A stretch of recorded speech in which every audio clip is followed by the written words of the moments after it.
Hapon po ay nag-day off po tayo and nag-plan na po ako na gagawa ng bilo-bilo dahil may natira po tayong flour, glutinous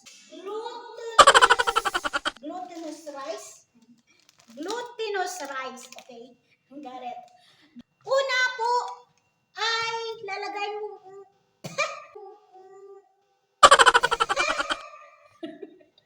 Ayaw, di ma. Una po ay lalagayin po muna natin ang mga sangkap niya. Tinanggal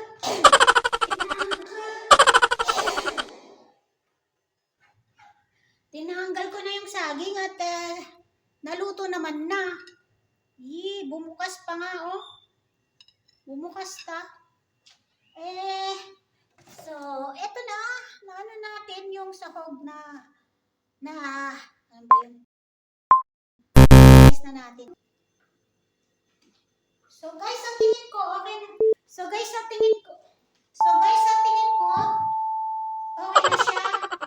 Pwede na siyang bilog-bilogin. So guys, wala tayong gaw-gaw dito. Ang gagamitin natin pang dito, ang gagamitin natin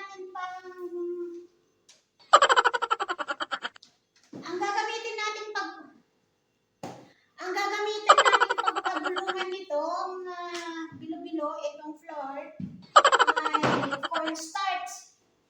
Okay guys? Cornstarch ang pagpapagulungan natin. Magbilog-bilog na tayo.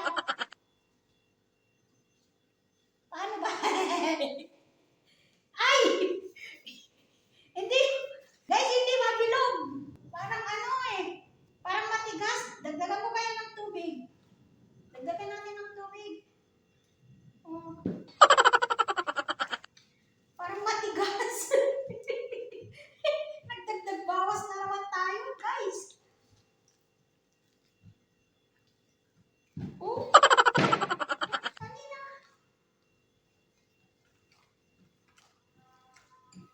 Ano ba yan? Akala ko okay na kanina, pero pag bilog kong ganyan tumigas naman kasi.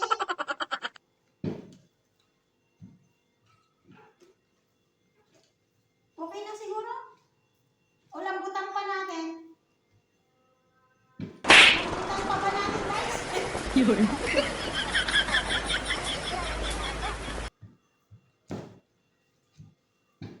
Ayaw, di ma.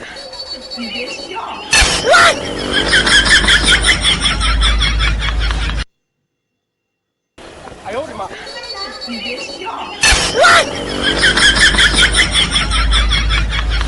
Tama na yan. O magbilog-bilog na talaga tayo. Patayin ko muna. Ayaw, di ma.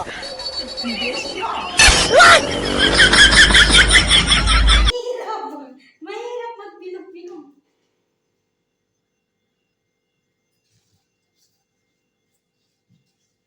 Mahirap.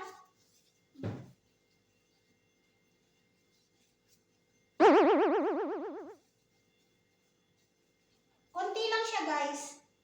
Dahil nga sabi ko, ako lang naman.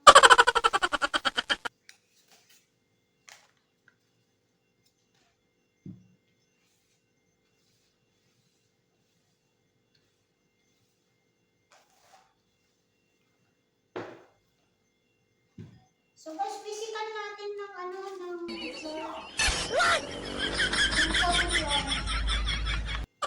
cornstarch pala.